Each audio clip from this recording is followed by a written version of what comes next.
नमस्कार। गेहूँ अभी क्या खरीफ सीज़न है और खरीफ सीज़न में हम लोगों ने गेहूँ की फसल लगा रखी है। गेहूँ की फसल में हम लोग बुआई करने के जब 20 से 25 दिन बाद जब हल्की हल्की सी पत्तियां पीली पड़ती हैं, ये जिस प्रकार हम देख रहे हैं, ये गेहूँ ये पीले पड़ रहे हैं, ये पीले पड़ रहे हैं। तो यह समस्या जिसका नाम है रूट एपिड, गेहूं में जड़ माहू, पिछले कुछ वर्षों से यह ज़्यादा ही गेहूं की फसल में ज़्यादा ही हमें देखने को मिल रही है। और हम एक ही खेत में अगर बार बार गेहूं की फसल लगाते हैं तो ये समस्या ज़्यादा देखने को मिलती है।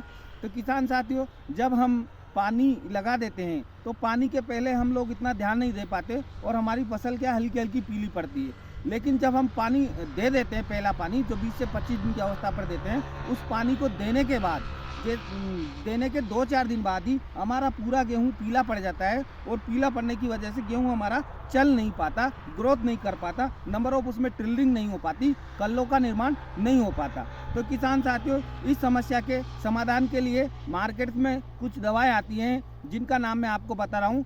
अगर हम उन दवाओं का स्प्रे करेंगे तो हम इस रोग से निजात पा सकते हैं और हमारी फसल को भी सेफ रख सकते हैं।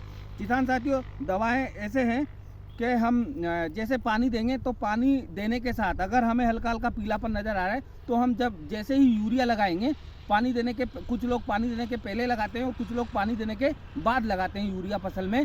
तो यूरिया के साथ हम जैसे क्लोरो 50 EC आती है 50+5 में, क्लोरो 50+5 में आती है, उसके साथ हम उसे मिक्स कर लेंगे यूरिया के साथ कोटेड करके और उसका छिट्टा करवा देंगे।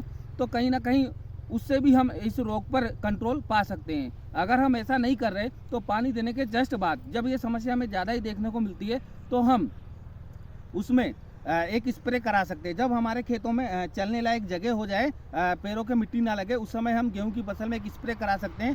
थायोमेथोक्सोम दवा का नाम है, थायोमेथोक्सोम। उस दवा के स्प्रे से हम इस रोग पर कंट्रोल पा सकते हैं। धन्यवाद।